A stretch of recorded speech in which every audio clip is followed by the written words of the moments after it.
Assalamualaikum warahmatullahi wabarakatuh. Banyak fenomena pada saat ini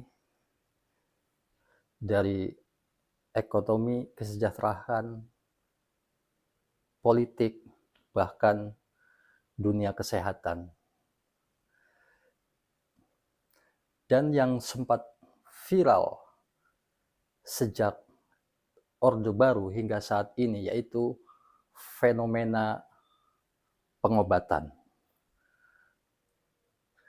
Apakah ini hal yang luar biasa atau sudah lumrah terjadi di masyarakat kita? Saya akan mencoba mengupas sisi lain dari orang-orang hebat yang telah membawa dampak ke masyarakat, membanjiri seluruh medsos dan bahkan menjadi perbincangan di setiap sudut-sudut warung kopi. Sejak era Orde Baru, fenomena dalam hal pengobatan atau biasa kita sebut orang-orang pintar atau paranormal atau supranatural sudah sering kita dengar bahwa mereka adalah orang-orang yang dapat menyembuhkan penyakit-penyakit yang lebih spesifikasinya non-medis atau biasa disebut orang kena guna-guna, santet, atau hal lainnya yang berhubungan dengan non-metafisika. Dulu kita mengenal sosok yang sering kita elu-elukan sebagai dukun santet. Di era Orde Baru, beliau sangat terkenal, yaitu Ki Gendeng Pamungkas. Ya, sosok ini memang sangat nyeleneh, unik, dan nyentrik. Bahkan dikenalnya justru bukan hal yang lain, namun masyarakat lebih mengenalnya sebagai dukun santet. Karena pada waktu itu beliau juga pernah mengadakan satu ritual yang akan meneluh sosok orang hebat di dunia yaitu George Bush. Namun entah terjadinya seperti apa dan setelah itu beberapa tahun kemudian kabar itu mulai menghilang lagi. Dan karir beliau akhirnya hingga saat ini menutup usianya dan dipanggil ke Haribahan Ilahi. Dan setelah beberapa tahun kemudian banyak bermunculan paranormal baru yang mencoba untuk berekspresi di halayak masyarakat. Salah satunya Ki Joko Bodo. Ya, beliau juga sudah wafat dan kita hanya bisa mengenangnya, semoga jasa-jasa kebaikannya bisa mengalir sebagai barokah. Ki Joko Bodo juga salah satu tokoh paranormal yang fenomenal di tahun sekitar antara 2008-2009 dan cukup lama beliau menyandang ketenaran, bahkan beliau sampai menjadi seorang aktor dalam beberapa film dan mengisi acara-acara di televisi. Karena memang pada saat itu Ki Joko Bodo itu sangat terkenal dengan keilmuannya yang sudah merambah ke setiap sudut kota, bahkan ke kampung-kampung. Bahwa Ki Joko Bodo sepengetahuan saya dulu itu si Raja Pelet. Beliau juga seorang yang bisa membuat karir seorang menjadi maju. Biro jodoh, konsultan kerejekian, dan lebih terkenal itu paling tenar itu weton. Dia membahas tentang weton dan kalau kamu cocoknya di air gitu tuh, dulu iklan-iklannya seperti itu. Beliau sangat fenomenal dan akhirnya menjadi seorang aktor, bahkan di masa tuanya beliau justru hijrah menyatakan diri untuk tidak menjadi paranormal lagi dan lebih fokus ke religius. Semoga amal baiknya diterima Allah Subhanahu wa taala. Dan saat itu juga dibarengi paranormal lain, di antaranya ada Ki Kusumo. Ki Kusumo juga sangat piawai dan sangat mahir dalam hal spiritual. Dan beliau sampai sekarang masih eksis, namun tidak setenar pada zamannya. Dan siapa lagi sosok-sosok atau tokoh-tokoh paranormal yang namanya terus melejit. Bahkan tidak hanya sisi paranormal. Kita akan berlanjut ke tokoh atau sosok-sosok yang kepandaian, keilmuannya itu tidak hanya soal non-medis atau menyembuhkan segala penyakit. Siapa lagi sosok itu ya? Di sekitar tahun 2009 ada salah satu fenomena besar saat itu, yaitu sosok seorang anak yang konon mempunyai batu ajaib. Pasti tahu semua ya.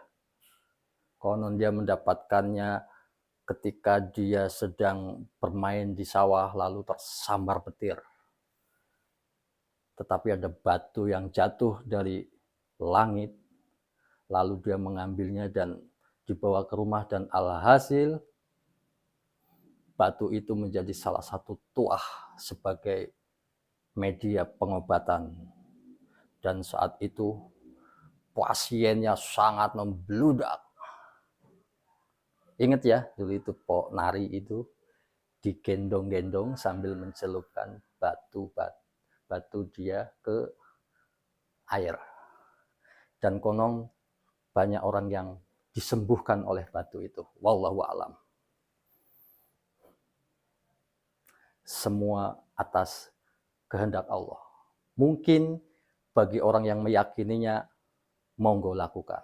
Kalau tidak yakin, ya nggak apa-apa, nggak usah memprotes. Buat yang yakin aja. Itu fenomena Ponari, yang kalau nggak salah namanya Muhammad Ponari Rahmatullah. Dan kemana sekarang Ponari itu? Kayaknya sudah menikah. Tapi apakah berlanjut dengan batu ajaibnya? Saya belum melihat perkembangan. Ponari itu sekarang apakah menjadi praktisi supranatural dengan batunya, atau menjadi masyarakat umum seperti halnya kita. Dan siapa lagi yang fenomenal dalam hal pengobatan non-medis? Belum lama ini kita juga digemparkan dengan salah satu sosok wanita. Sudah pasti langsung bisa menebak ya. Beliau seorang praktisi supranatural dan lebih dikenal sebagai ahli pengobatan dalam hal non-medis. Ya, Ibu Ningsih Tinampi. Pasiennya juga sama, membludak dari seluruh penjuru Nusantara berdatangan untuk berobat ke beliau. Luar biasa. Itulah indahnya Indonesia. Ibu Ningsih Tinampi tenar sampai dengan tahun 2022 masih ada ya. Namanya masih terngiang. Dan kali ini satu sosok yang menggemparkan bukan lagi dari tanah Jawa. Ini satu-satunya seorang ibu yang datang bukan dari tanah Jawa, melainkan saudara kita yang dari Kalimantan. Ya, Ibu Ida, yang lebih dikenal sama masyarakat dengan Ibu Ida Dayak. Beberapa tahun lalu saya sudah pernah melihat video-video Ibu Ida melakukan sosialisasi dengan keilmuannya. Beliau menyambangi orang-orang kecil, bahkan seperti zaman dulu itu ada tukang obat di emperan dan di situ dipraktekkan dari mulut ke mulut, dari wilayah ke wilayah. Dan pada beberapa hari ini beliau namanya melejit ketika beliau diundang oleh salah satu petinggi di Indonesia. Apakah fenomena ini akan terus terjadi dan berganti? Ya, semua ada masanya. Semua perjuangan akan menghasilkan apa yang dia harapkan. Setelah bertahun-tahun, berpuluh-puluh tahun, sama dengan praktisi sebelumnya, Ibu Tinampi dan Ibu Ida ini sudah melakukan hal tersebut berpuluh-puluh tahun dengan keikhlasan mereka, dengan keyakinan mereka, bukan penilaian dari masyarakat umum, tapi beliau ini lebih mendarmakan diri, biarkan alam semesta dan Tuhan yang akan menilai apa yang beliau kerjakan. Namun apakah orang-orang tersebut selain mempelajari memang mempunyai garis keturunan yang leluhurnya juga melakukan hal yang sama?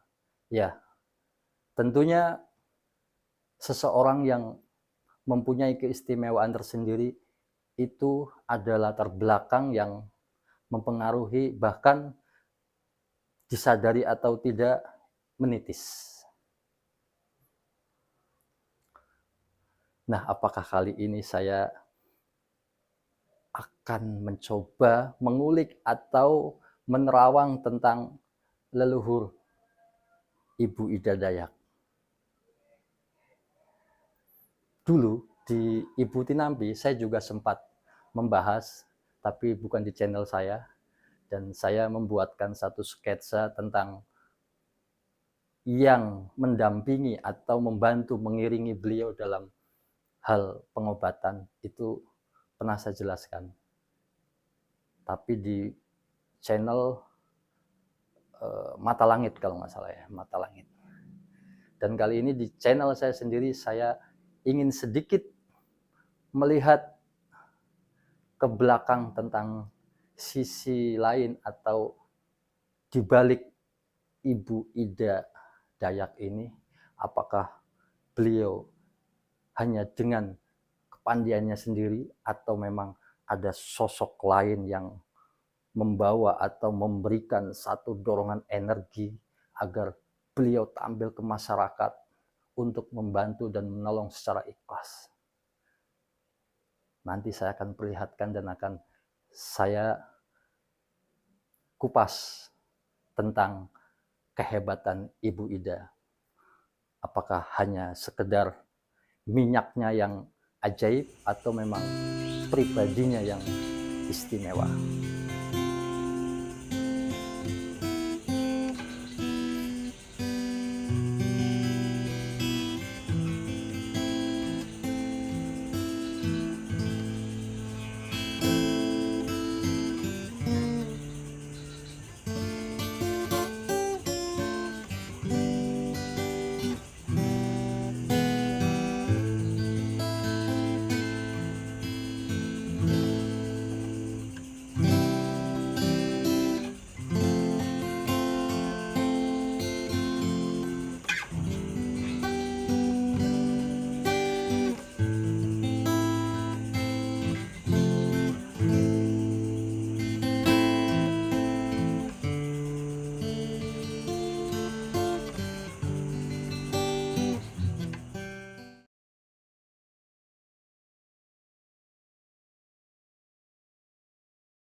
Nah, sahabat mistis, saya sudah mendapatkan satu sketsa dari penerawangan batin saya tentang sosok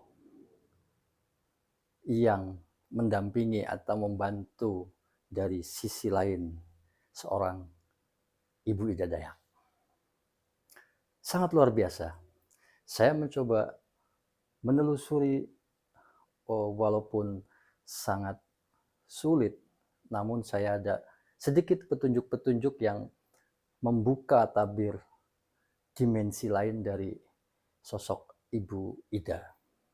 Dan ada sebenarnya beberapa sosok-sosok yang mewujud, namun di sini saya menggambarkan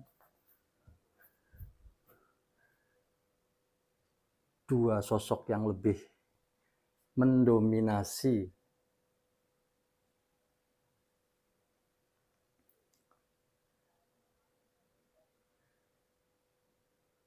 di balik semangat dari Ibu Ida. Siapakah sosok beliau? Sebelah kiri saya ini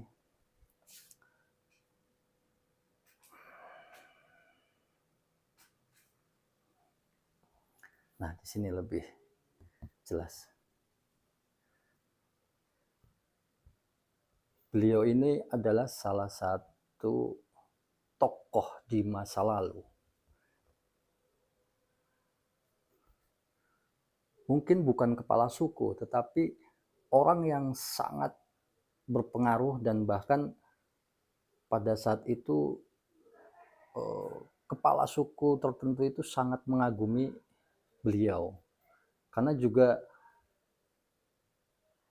beliau ini juga salah satu orang yang sangat pandai dalam menyembuhkan penyakit seseorang pada waktu itu. Dan beliau cara mengobatinya berbeda, yaitu dengan